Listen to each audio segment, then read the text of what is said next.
Hello everyone, today we're taking a look at the Red Whoop ZeroGrav75.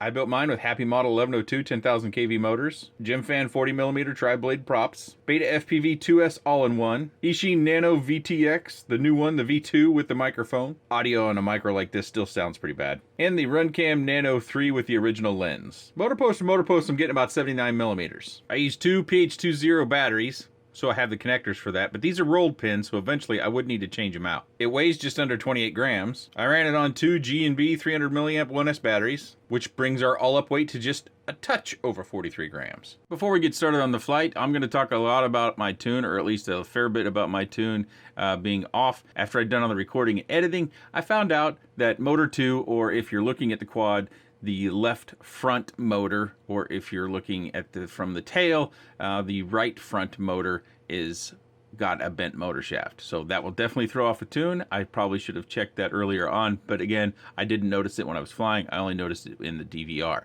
So when you hear me talk about the tune being off, it's probably because that motor shaft is bent. After watching all my DVR footage, I think my tune's a bit off. I did start out with eMoveFlight, and I did use the preset, and I found that the PIDs were way off for this particular configuration. Running 2S with these particular motors, we do have a fairly high weight power to weight ratio, and so I brought the values down quite a bit, but I might still have I and P just a touch too high. I don't think D is too high. But I didn't notice this in the goggles. It felt right. It responded how I expected it to respond. But when I watch it on a larger screen, I do see where I have a little bit of over response or bounce back even on some of these harder turns. I'll show you my PID tune after we get back to the desk. It'll give you a baseline, but again, I think the P needs to come down on all axis, primarily pitch and roll. And you may also have to tinker with I and D if you build one like I built and you're running eMoveFlight on it as well. I do like eMoveFlight. I'm probably not going to submit this however you do that. I've never submitted a tune to eMoveFlight because I see a little bit of over response there. So that my tune is, I would say, only about 60, maybe if I give it a little bit, 65% there, so I still have some work to do there, but I think it flies well. I like flying 2S in the house. I think 2S in most people's houses or in your space, if it's not a large space, is going to be fairly challenging. And the reason why I like 2S is I just like that quick throttle response. It probably is a large factor in how I fly, making all these 180 turns. I like to whiz around. But that does mean that I banged into a lot of stuff, especially as I was working on the PID tune. And I did have some damage, and I'll show that to you as well. The damage is pretty minor. I fixed it with some super glue. It's actually, if I was a little bit cleaner with my super glue, it's a little bit hard it would be more hard to detect that damage. So even though this is a special filament that they use, oh, and I crash out at 2 minutes already? Nah, we're going to take back off. I oftentimes crash, usually closer to 3 minutes. In this particular case, I had that little bump there, and it kind of threw me off. And now I've got a battery who's telling me it's done charging. That's for tomorrow's flights, because it's late as I record this. But I enjoy flying whoops inside. I enjoy flying these low-profile whoops. It gets the whoop out of view, so if you don't like kind of knowing what you're flying, rather you're just flying the camera, so to speak, I think these are something that you should look at. You don't have to build it in this configuration. You can build it with a traditional XT30 and a single battery that's 2-cell. I just chose to go this route because it's something that I had on hand, and I don't think the PH2 connector, the folded or rolled pins on my connectors are really are needing to be replaced just yet. Probably need to replace those in the next probably 40 or 50 packs. For those that aren't familiar, over time we found that PH20 is good, but solid pin is better than rolled pin. Unfortunately, I did not switch these out. I had the board already in my bin, and I'd probably used it previously, and I decided to use it in this build rather than going back and taking everything back apart to put a new lead on it.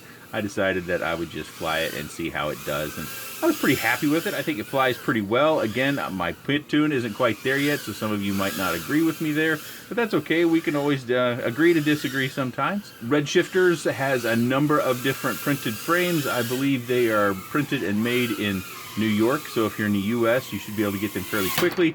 And you see as we wrap up, our batteries come in at about 3.6 volts per cell, and we have over 3.5 minutes of flight. Here is a pre-recorded look at the damage that I had from banging it all over the house.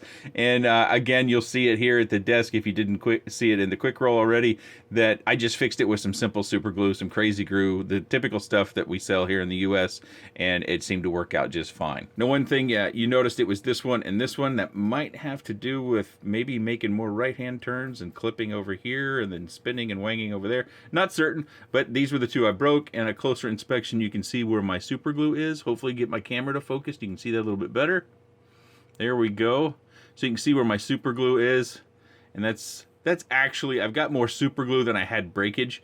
And at first when I was doing the repair, I used tape, and I found that didn't work very well. I was using tape to hold the pieces together. And so what I ended up doing was I'd put the super glue on there, and I'd actually spread it apart with my finger a little bit with one hand as I would put the super glue in there, and then I would just hold it together. And I think I did this one in two sections, kind of pressing over here, and then I added some more super glue and pressed over here. This one in the back, I think, is a little bit bigger. Yeah, you can see it went clear around over here. And I flew it broken for probably 3 or 4 days. I just kept flying it because I want to see. I want to see what it will stand up to. My curiosity is, you know, these are printed frames and they have this special filament, and I've flown them before. I haven't had really any troubles with durability. This might be the first time I've even frayed the whoop. I can't remember. I'm sure you can go back and look at my previous video of the 65mm version of this one, and you can, you know, check me on that. But I think this is the first time I've ever had any breakage on one of these red shifter, red whoop sort of frames. So that's how I repaired it, and I just kind of squeezed it together and just kind of held it while I was, you know, watching something on Netflix or something like that. It is nice to be able to build, and you have a VTX that is power switchable. You notice that I get pretty good reception in my house even on 25 milliwatts, and I was running this on 200 milliwatts while I was flying, so my reception is very good. I was also using the FPV1 Orca goggles. I always get that name kind of backwards, and in my goggles are the rapid fire modules, so that's part of the reason. And we have an open floor plan, and we have traditional wood and sheetrock construction. So any tips as far as reception goes: change your position, change your channel, maybe try turning your Wi-Fi off. I know it sounds like something crazy, but try with your Wi-Fi off and see if it gets better. If it gets better with your Wi-Fi off, then move to channels up above 5800 on the frequency range, and that should help you out some, depending upon, you know, the environmental struggles that you might have. I didn't fly this outside. Personally, whoops for me are inside only, but I understand there's a very large population of people that really like this form factor and fly them outside. Of course, 2S like this, 75mm, 40mm, well, it's not technically 75mm, we measured that already, but 40mm props, they're going to fly fairly well outside, and they're going to get pushed around by wind. We just have a lot of surface area for the wind to press against our quad, and so if you fly outside, you're probably going to need to have one of those environments that isn't very windy. My environment is relatively windy when it comes to flying whoops outside. I tend to do that mainly in the house. You see the battery cage or here. I went turtle or toilet tank style sideways. It comes stock with it mounted the other way. And I found it a little bit fussy to get the batteries in here, but I did kind of get the hang of it after a while. Except for my newbie drone batteries. I think my newbie drone batteries are actually a touch bigger. So this is how I do it. I get it kind of threaded. I wouldn't get it stiff against this part down here. And then I kind of grab the end. Hopefully, I'm trying to keep get this part out of the way. Grab the end with my fingernail a little bit. Come on. Now that I'm doing it on camera, I'm not going to be any successful here. So we just finesse it through there like that. With the newbie drone batteries, and I did use 300s, as I mentioned. The newbie drone batteries are really nice batteries. They perform really well. They're the new gold ones, the Nitronectar Golds. These are really fussy. Plus, my battery lead isn't quite long enough for me to comfortably get those in there, so I used the little 300s with a battery lead on them. Of course, if I had left it with the traditional battery mounting this way, I could have run my newbie drone, but these were really fussy getting in there. I have a feeling these are just a touch bigger than a traditional 3-inch. We can measure them to see. Let's weigh our G&B first. I switched. We're going to weigh them first.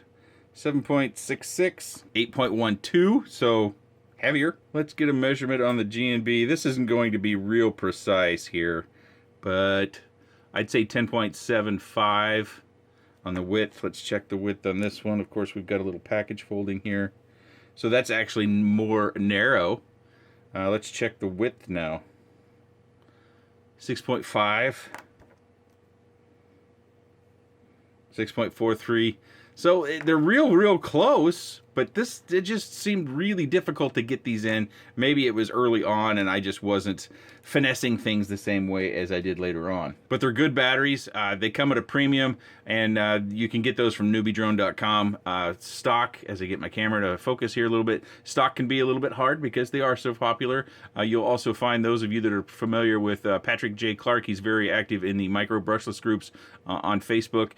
He also recommends these batteries for various projects, and I believe he might be a team pilot for Newbie Drone. So I don't know. I'm not a team pilot for Newbie Drone. I like Newbie Drone's products just fine. I wish them all the best and success, and I do like these batteries. So if you want to check out a new kind of battery that I think is pretty dang good, check them out. I didn't include it in the quick roll, but it does come with a couple of antenna tubes if you need those for your build. It does come with a spare. I checked the product listing. I'm not certain it comes with a spare or if they just included this for me, because this was sent to me as a kind of a review sample. And then this would be if you wanted to run a different kind of battery altogether. Maybe you wanted to go 1S. We've been doing that a fair bit, and this is another battery mount that you can get. But check their product listing to see what actually comes with the kit itself.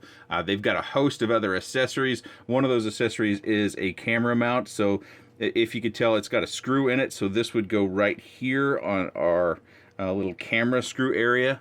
Let me bring that closer. See the camera screw area? Again, camera focusing.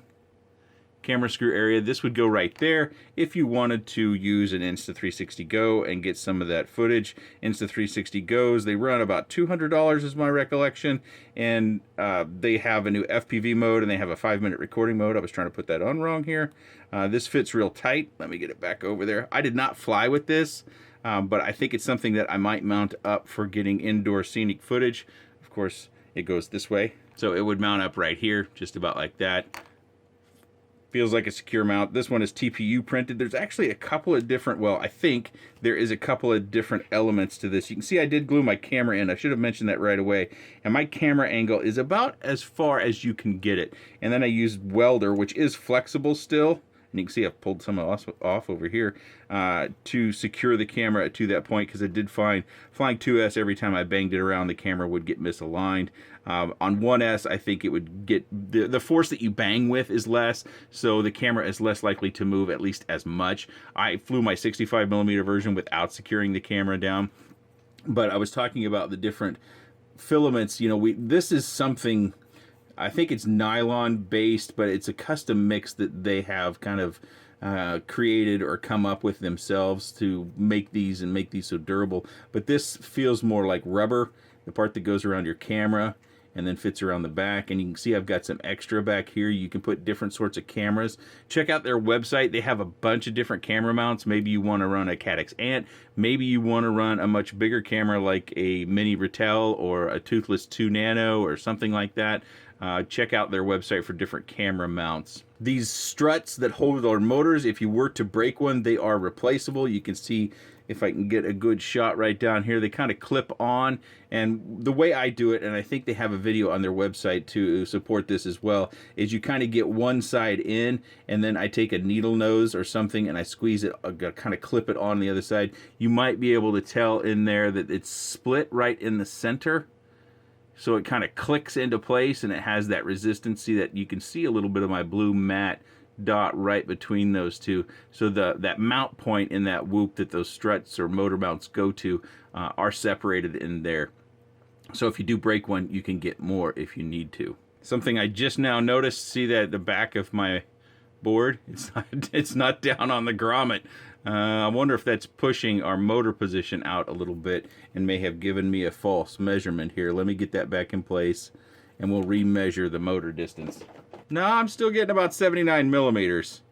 So that didn't change it, at least enough to where we could pick it up on this measurement tool. Calipers, that is. So the kit as I have it here, as far as the frame goes, costs $18. and you can find it on their website, which I will have linked down below. You can build it, like I said previously, in a couple of different ways. And my tune, I'll put it on screen. Again, my tune I think is a bit off. I think I need to bring P down some more and then try again. Maybe I'll find some time yet here in the next couple weeks to do some more fine tuning, and then maybe submit that to the Emu Flight team, and it could become a preset for this particular build or for other 2S lightweight builds using these 1102 10,000 kV motors and these Gemfan tri-blade props. Maybe. We'll see.